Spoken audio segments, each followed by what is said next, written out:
অভ্র রিকশাওয়ালাকে তাদের বাড়ির ঠিকানা বলে দিলেও আমি সরাসরি বাড়ি গেলাম না। রিকশা নিয়ে কিছুক্ষণ নিউ মার্কেটের অলিগলিতে ঘুরে বেড়াতে লাগলাম আর ঢাকার মানুষদের বিচিত্র জীবনধারা অবজার্ভ করতে লাগলাম। রাস্তার পাশে একজন খোঁড়া লোক পা টেনে টুনে ভিক্ষা করছে। একটি কোট প্যান্ট পরা ভদ্রলোকের পিছন পিছন ভিক্ষা চাইতে চাইতে তিনি রাস্তার খানিকটা মাঝখানে চলে এলেন। ঢাকার ব্যস্ত রাস্তার এপাশ ওপাশ থেকে ননস্টপ গাড়ি আসছে যাচ্ছে। হঠাৎ একটি বড় মালবাহী ট্রাক খোঁড়া ভিক্ষুটির দিকে তেড়ে আসতে লাগলো। আমার গলা শুকিয়ে এলো, মনে হচ্ছে এক্ষুনি বড়সড় কোনো অ্যাক্সিডেন্ট হতে যাচ্ছে। কিন্তু আমাকে চরম চমকে দিয়ে খোঁড়া লোকটির ঢিলা প্যান্টের ভিতর থেকে একটি পা বেরিয়ে এসে ছুটে রাস্তার ফুটপাতের উপর উঠে গেল। খোঁড়া লোকটি এখন কোমরে হাত দিয়ে সোজা টান টান হয়ে দাঁড়িয়ে আছে। সেই কোট প্যান্ট পরা ভদ্রলোকটি যাওয়ার পথের দিকে তাকিয়ে বিড়বিড় করে কি যেন বলে পায়ের কাছে একদলা থুতু ফেলল। সম্ভবত সে সেই কোট প্যান্ট পরা ভদ্রলোকটিকে গালি দিচ্ছে। ঢাকার রাস্তায় এমন বিচিত্র ঘটনা অহরহ দেখতে পাওয়া যায়। আমার মনটা আজ উদাস হয়ে আছে। মনটাকে অতি দ্রুত ঠিক করা প্রয়োজন। মন ঠিক করার অনেক ট্রিক আমি জানি।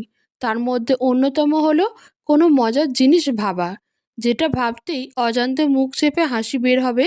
রৌদ্রের তীব্রতা আজ প্রখর। এর আরেক নাম ছাতি ফাটা রোদ। একে ছাতি ফাটা রোদ কেন বলে কে জানে। আমার এক ছোট মামা আছে, তিনি একবার ঠিক করলেন তিনি হিমু হবেন। হিমু হওয়ার প্রথম পদক্ষেপ হিসেবে তিনি অর্ডার দিয়ে একটা পকেটবিহীন হলুদ পাঞ্জাবি বানিয়ে আনলেন। এরপর পাদুকা জোড়া ত্যাগ করে ঢাকা শহরের রাস্তায় রাস্তায় ঘুরে বেড়াতে লাগলেন। প্রথম দিন ঘুরে এসেই ঘরে ফিরে ঠান্ডা পানিতে পা ডুবিয়ে বললেন, উফ, এভাবে কি ঘোরাঘুরি করা যায়? বাইরে ছাতি ফাটা রোদ, পায়ে ফোস্কা পড়ে যায় এমন অবস্থা। বুঝলি অরু, অনেক বড় ভুল হয়ে গেছে। হুমায়ুন আহমদ বেঁচে থাকতে থাকতে তাকে রিকোয়েস্ট করা উচিত ছিল হিমুর পায়ে একজোড়া জুতা দেওয়ার জন্য। হিমু মাত্র একজোড়া জুতার জন্য আমি হিমু হতে পারলাম না। মানা যায় বল? এটা কি মানা যায়? মামা এর আগে আরও অনেক উপন্যাসের চরিত্র ধারণ করার চেষ্টা করেছেন, কোনোটাতেই তেমন সফল হতে পারেননি। একবার বিদেশ থেকে ফিরে এলেন শার্লক হোমসের বেশে। মাথায় বড় ক্যাপ, লং কোট, মুখে গাম্ভীর্যতা। যে কোনো জিনিসেই রহস্যের গন্ধ খুঁজে পান। মার একবার একটি তামার ছোট্ট গ্লাস হারিয়ে গেল। মামা তাতে গম্ভীর হয়ে বলল, গ্লাসটা তো হুট করে উধাও হতে পারে না, নিশ্চয়ই এর পেছনে কোনো রহস্য আছে। মা বলল, বাদ দে তো, এখন সামান্য একটা গ্লাসের জন্য কি পুলিশের কাছে যাব নাকি? মামা চোখ বিস্মিত করে বলল, আপা, তুমি এটাকে সামান্য বলছো? এমনও তো হতে পারে গ্লাসটাকে কেউ চুরি করেছে, অথবা তোমাদের ভয় দেখিয়ে থ্রেট দেওয়ার চেষ্টা করছে। এটাই শুধু, এরপর দেখবে আরও বড় বড় জিনিস হারাবে। আমি থাকতে তা কখনোই হতে দেব না। আমি এখনই বের করছি গ্লাসটা হারিয়ে যাওয়ার রহস্য। এর পিছনে কার হাত আছে? গ্লাস হারিয়ে যাওয়ার রহস্যের পিছনে হাত ছিল একটি বিড়ালের। মামা যদি রান্নাঘরের ফ্রিজের পিছনে চিপায় একটু উঁকি দিত, তবেই পেয়ে যেত। কিন্তু মামা সহজ রাস্তায় না গিয়ে একটি ম্যাগনিফাই গ্লাস চোখের সামনে ধরে তদন্ত শুরু করে দিল। বাড়ির পেছনে জঙ্গলের ঝাড়ঝোপে, পাইপের চিপাচাপায়, আর ফলস্বরূপ বাড়ির পেছন পড়ে থাকা ভাঙা কাছে পা কেটে নিয়ে এলো। পা কেটে যাওয়ায় মামা বাচ্চাদের মতো কাঁদতে লাগলো। বাবাকে বলল, দুলাভাই, আপনিই বলেন, বাড়ির পেছনে কাঁচ ভাঙা আসলো কিভাবে? আমার মনে হয় কেউ ষড়যন্ত্র করেছে, ঘোর ষড়যন্ত্র। বাবা বিরক্ত মুখে বললেন, হ্যাঁ, বাড়ির পেছনে কাঁচ ভাঙা থাকবে কেন? কাঁচ ভাঙা তো থাকবে ঘরের মধ্যে, ডাইনিং টেবিলের উপর, তাই না গর্দভ? রিক্সা ছেড়ে আমি রাস্তায় নেমে পড়লাম। একটি মার্কেটের মধ্যে ঢুকে পড়ে দোকানগুলোতে ঘুরে বেড়াতে লাগলাম। কিছুই কিনলাম না। তারপর ফুটপাতের একটি দোকান থেকে কোনো কারণ ছাড়াই 80 টাকা দিয়ে একজোড়া বেগুনি রঙের স্যান্ডেল কিনে ফেললাম। পায়ের চামড়ার জুতোটা সেখানে ফেলে এসে স্যান্ডেল পরে হাঁটতে লাগলাম। দুপুর 12:30 বাড়িতে পৌঁছালাম। অভ্রদের বাড়ি না, আমাদের বাড়ি। কাজের মেয়ে টুম্পা দরজা খুলেই একগাল হেসে বলল, আফা, আপনি কেমন আছিস টুম্পা? মুই ভালা। আপনি কেমন আছেন? এমন শুকাই গেছেন কে? আমি ভালোই আছি। শোন, আমি গিয়ে এখন ঘুমাবো। বিকেলের আগে যেন আমাকে না ডাকা হয়। বিছানায় ক্লান্ত শরীরটা এলিয়ে দিয়ে চোখ বন্ধ করে ফেললাম। এরপর যখন চোখ খুলল তখন দেখলাম আমার পাশে মা বসে উদ্বিগ্ন মুখে তাকিয়ে আছে। আমি মিষ্টি হেসে বললাম, কেমন আছো মা? মা ভীত স্বরে বলল, তোর কি হয়েছে? এমন হুট করে কিছু না জানিয়ে চলে এলি। তার উপর আবার বলে দিয়েছিস তোকে যেন না ডাকা হয়। দুপুরের খাবারটাও খেলে না। কেন মা? এখন কি আমি নিজের বাড়িতে না জানিয়ে আসতে পারবো না? আমি কি সেটা বলেছি নাকি? তুই আসবি না তো কে আসবে? চল উঠ, কিছু খেয়ে নিবি। এখন ইচ্ছে করছে না মা, পরে খেয়ে নেব। অরু, কিছু কি হয়েছে? কি আবার হবে মা? তুমি না বেশি টেনশন করো। তুই আবার উঠে কোথায় যাওয়ার জন্য ঠিক হচ্ছিস? বিকেল হয়ে গেল, ওই বাড়িতে যেতে হবে না? এখনই চলে যাবি? কিছু খেয়ে যা, আমি তোর বাবাকে গাড়ি ঠিক করতে বলে দিব। না থাক, আমি যেতে পারবো। আচ্ছা মা, ইরা আপু তোমাদের ফোন করেছিল? ওই মেয়ের কথা মুখে আনবি না। কোন পাপের শাস্তির জন্য যে এমন মেয়ের মা হলাম, ওর জন্যই তো সব হলো। তোকে এভাবে বিয়ে দিতে হলো, পুরো সংসারটাকেই শেষ করে দিল। মা আঁচলে চোখের পানি মুছলেন। আমি আর কিছু বললাম না। মা আমার কাঁধে হাত রেখে বলল, তুই সত্যিই ঠিক আছিস তো অরু? কোনো অসুবিধা হলে আমায় বল, আমি তোর বাবার সাথে কথা বলবো। তোকে আর ওই বাড়িতে যেতে হবে না। আমি মায়ের হাত মুঠোয় নিয়ে বললাম, মা, আমার কিছু হয়নি, তোমাকে এসব কিছুই করতে হবে না। মা হঠাৎ গম্ভীর হয়ে বলল, তুই কি অভ্রকে ভালোবেসে ফেলেছিস? আমি বললাম, প্রশ্নটা এখানে ভালোবাসার জন্য নয় মা। আমি জানি না আমি তাকে ভালোবাসি কি না। শুধু এতটুকুই জানি, যেই ক্ষত আমার বোন তার মধ্যে সৃষ্টি করে গেছে, সেই ক্ষত আমি ভরাবো। অব্রতের বাড়ি পৌঁছাতে প্রায় বিকেল শেষ হয়ে এলো। রুমে প্রবেশ করে দেখলাম অব্র মাথায় হাত দিয়ে বিছানায় শুয়ে আছে। আমার উপস্থিতি টের পেয়েও কিছু বলল না। একটা মানুষের দুপুরে পৌঁছানোর কথা ছিল, কিন্তু সে এসেছে বিকেলে। তবুও অব্রর এই নিয়ে কোনো মাথা ব্যথা নেই। আমাকে কোনো প্রশ্নও পর্যন্ত করল না। আমি যদি আজ আর নাই ফিরতাম, তবুও হয়তো এবাড়ির কারো কোনো চিন্তা হতো না। একটু পর অব্র উঠে দাঁড়ালো। তার চোখগুলো লাল হয়ে আছে। আমাকে পাশ কাটিয়ে উনি বাইরে চলে গেলেন। আমি সোফায় বসে পড়লাম। যতটুকু মন খারাপ ছিল, এখন যেন তা আরও দ্বিগুণ হয়ে গেল। ব্যাগ খুলে একটি ছবির ফ্রেম বের করে তাকিয়ে রইলাম। ছবিটা ওই বাড়ি থেকে নিয়ে এসেছি। আমার বাবার, মা আর দাদির একটা ছবি। দাদির শেষ ছবি ছিল এটা। এর কিছুদিন পরই দাদি মারা যায়। ছবিটি দেখলে মনেই হয় না দাদি আর আমাদের মধ্যে নেই। আমার খুব প্রিয় একটা ছবি। ছবিটা তুলে দিয়েছিল ইরা আপু। ছবির ফ্রেমটা সোফার উপর রেখে আমি নিচে গেলাম। চম্পা আমায় দেখে হন্তদন্ত হয়ে বলল, আফামণি, আপনি আজ হকালতন কই ছিলেন জানেন? আইজও কি হয়েছে? কি? আপনি আওনের একটু আগে অবর ও ভাইজানের কিছু বন্ধু আইছিল বিদেশতন। তারা তো জানেই না ভাইজানের আপনার লাগে বিয়া হয়েছে। তারা আইয়াই ভাইজানরে আপনার বোনরে লইয়া দুষ্টুমি করতে লাগলো। ইরা ভাবি, ইরা ভাবি কইরা ডাক পাড়তেছিল। আরও কত হেগো কলেজের পুরান দিনের কথা উড়াইতাছিল। এরপর হেরা যখন সব জানতে পারে, হেয়ার পর সবাই অভরও ভাইজানরে সান্ত্বনা মান্তনা দিয়া চইলা গেছে। ভাইজানে মেলা কষ্ট পাইছে। চম্পার কথায় বুঝতে পারলাম তার চোখে কেন লাল হয়েছিল। নিশ্চয়ই ইরাপুর কথা মনে করে কাঁদছিল। ভাবতে ভাবতেই বেখেয়ালি হয়ে রুমে প্রবেশ করলাম।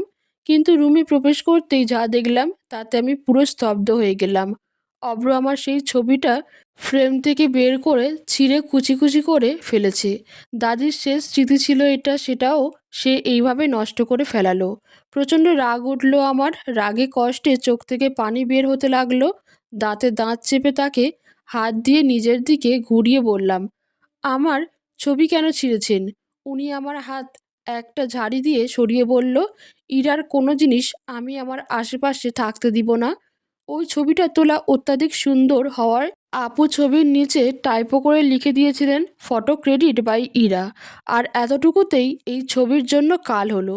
ইরার কোনো জিনিস আপনি আমার আশেপাশে রাখতে চান না, অথচ তার বোনটাকে কেন নিজের সাথে বেঁধে রেখেছেন, নিজের বাড়িতে নিয়ে এসেছেন? বলুন, এটা কিভাবে সহ্য হচ্ছে? তিনি জবাব না দিয়ে মুখ ঘুরিয়ে নিলেন। আমি তার সামনে গিয়ে আবার বললাম, কি হলো বলুন, কথা বলছেন না কেন? অব্র রাগে কটমট করে তাকিয়ে বলল, শাস্তি দিতে শাস্তি। আমি একা কেন কষ্ট পাবো? ওকেও পেতে হবে। পাচ্ছে সে কষ্ট। সে অস্ট্রেলিয়া থেকে জানে এখানে কি হচ্ছে। আপনার তাকে কষ্ট দেওয়ার, তাহলে সেখানে আমাকে কষ্ট দিচ্ছেন কেন? আমার জীবন কেন নষ্ট করলেন? কারণ তুমি ইরার বোন, ওর দোষের প্রভাব তোমাকেও তো ভুগতেই হবে। কেন? আমি কেন ভুগবো? আমি আপনাদের সম্পর্কে কি কখনো ছিলাম? নাকি আপনাদের কমিটমেন্টের আমিও একটা অংশ? আমি বলেছিলাম আপনাকে আপুর সাথে প্রেম করতে? আপনাদের সম্পর্কের শুরুতে না শেষে, কোনো কিছুর মধ্যেই আমি কখনো ছিলাম না। তাহলে এখন কেন একজনের অন্যায় আপনি আমাকে এর মধ্যে টেনে আনলেন? যা হয়েছে তাতে আমার কি দোষ? বলতে বলতে আমি কেঁদে ফেললাম।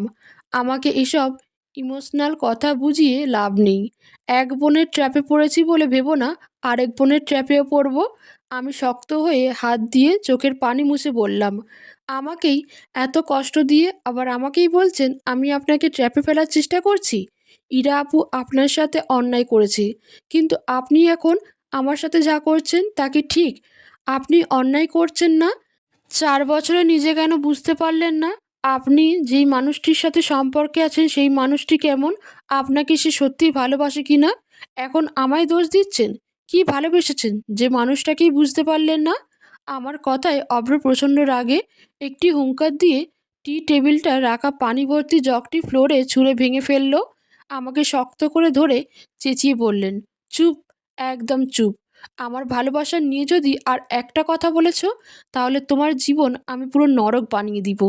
আমার যন্ত্রণায় তোমাকে পুড়াবো। আমি অশ্রু ছেড়ে দিয়ে একটা তাচ্ছিলের হাসি দিয়ে বললাম, আপনি একটা নিষ্ঠুর। ইরা আপু আপনাকে এইভাবে ধোঁকা দেওয়ার আপনার জন্য আমার খুব কষ্ট লেগেছিল। ভেবেছিলাম একটা ভালো মানুষের সাথে খুব খারাপ একটা অন্যায় হয়েছে, কিন্তু এখন আর সেই কষ্টটা লাগছে না। প্রতিউত্তরে উনি কিছু বললেন না। আমাকে ধাক্কা দিয়ে ফ্লোরে ফেলে দিয়ে গট গট করে রুম থেকে বেরিয়ে গেলেন। তার ধাক্কায় মেঝেতে পড়ে থাকা ভাঙা কাঁচের টুকরোর উপর পড়ে গেলাম। পায়ে আর হাতে কাঁচের টুকরো গেঁথে গেল। আমি নির্বিকার ভঙ্গিতে হাত থেকে কাঁচের টুকরোটা বের করলাম। একটু উহ অবধি করলাম না।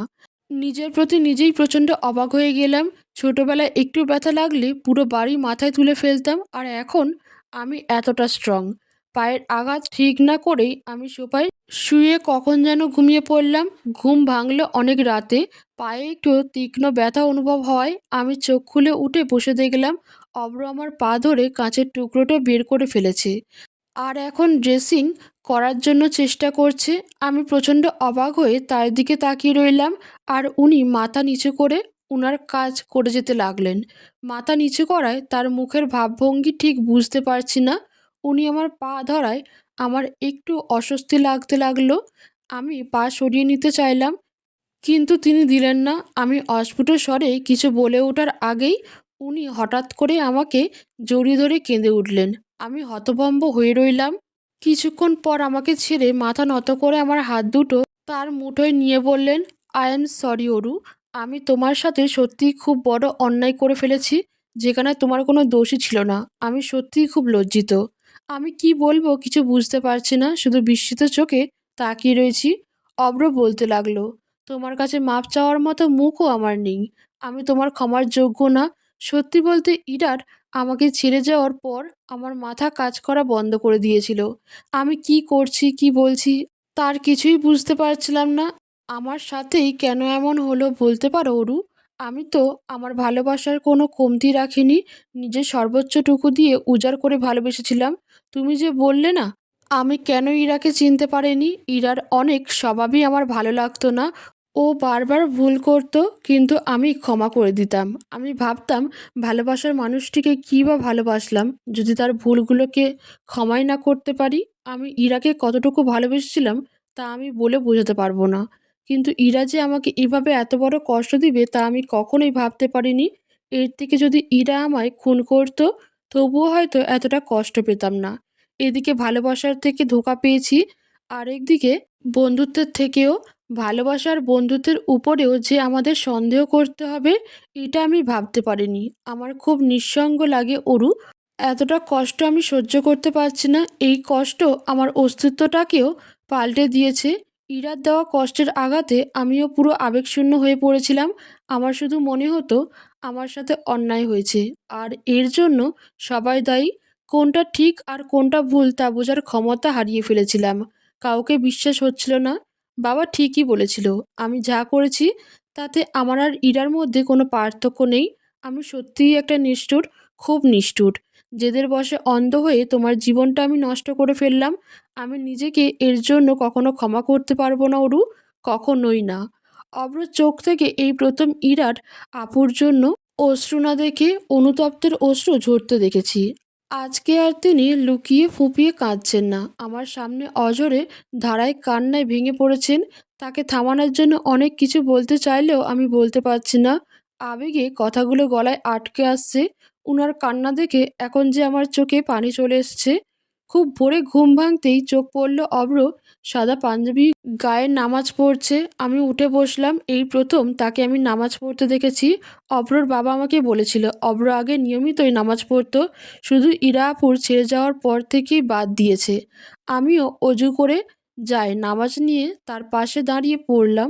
নামাজ শেষে সালাম ফিরিয়ে দেখতে পেলাম তিনি এখনও মোনাজাত দিচ্ছেন। আল্লাহর কাছে আমি শুধু এই দোয়াই করলাম, অব্র যেন তার আঘাতটা ভুলে আবার স্বাভাবিক জীবনে ফিরে আসতে পারে। উনি দীর্ঘ মোনাজাত শেষ করে আমার দিকে তাকিয়ে একটা ফ্যাকাশে হাসি দিল আর বলল, জানো অরু, ওই ঘটনার পর থেকে আমি দুটো বড় পাপ করে ফেলেছি। একটি হলো আমি মদ খেয়েছি, এটা হারাম। আর আরেকটি হলো তোমার সাথে অন্যায় করেছি। আমার নিজেকে প্রচণ্ড খারাপ মানুষ মনে হচ্ছে অরু, প্রচণ্ড খারাপ। আল্লাহ আমাকে বোধহয় কখনো মাফ করবেন না। তুমিও আমাকে মাফ করো না। আর এটাই আমার প্রাপ্য। আপনি শুধু শুধু নিজেকে এতটা দোষারোপ করছেন। আপনি অনুতপ্ত হলে আল্লাহ নিশ্চয়ই আপনাকে ক্ষমা করবেন, কারণ তিনি দয়ালু এবং মহান। আর আমি তো আপনাকে কখনোই অপরাধী ভাবিনি।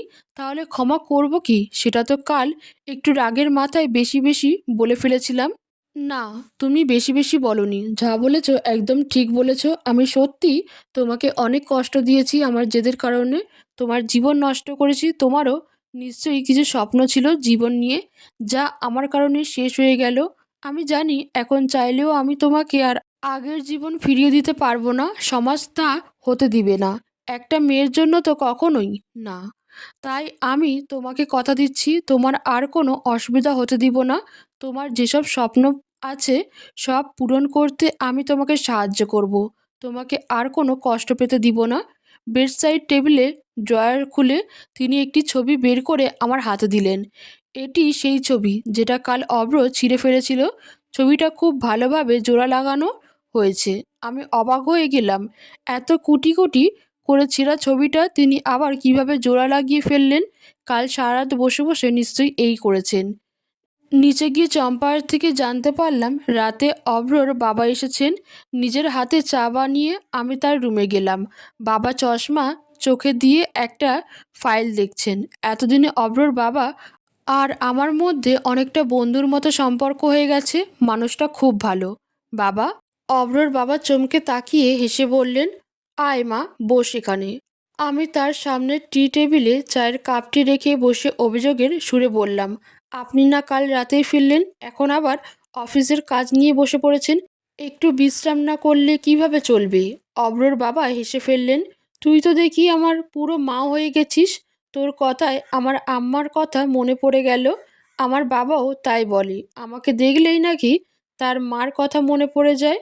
তা তো বলবেই, কারণ তুই যে একটা লক্ষ্মী মেয়ে। বুঝেছি, কিন্তু আপনি এখন এগুলো রাখুন, এত কাজ করতে হবে না।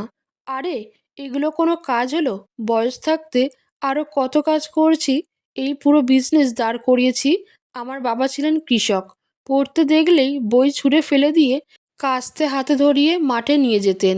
তার ভেতর লুকিয়ে লুকিয়ে পড়ালেখা করে আজ এখানে এসেছি। ভেবেছিলাম বুড়ো বয়সে ছেলের হাতে সব কিছু দিয়ে নিশ্চিন্ত হব। প্রথম প্রথম তো অব্র একাই সব দায়িত্ব পালন করা শুরু করেছিল, কিন্তু এখন কথাগুলো বলে অব্রর বাবা একটি দীর্ঘশ্বাস ফেললেন। আমি বুঝতে পারছি তার মন খারাপ হয়ে গেছে। কথা ঘোরানোর জন্য আমি বললাম, কাল যে গাজীপুর থেকে আসলেন, আমার জন্য কি এনেছেন? হুম, এনেছি তো, একটু দাঁড়া।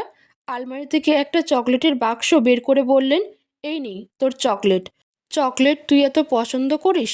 চকলেট সব মেয়েরাই পছন্দ করে, কিন্তু আমি সব থেকে বেশি যেটা পছন্দ করি তা হলো ফুচকা। ফুচকার কথা মনে পড়লেই খেতে ইচ্ছে করে, কি যে মজা।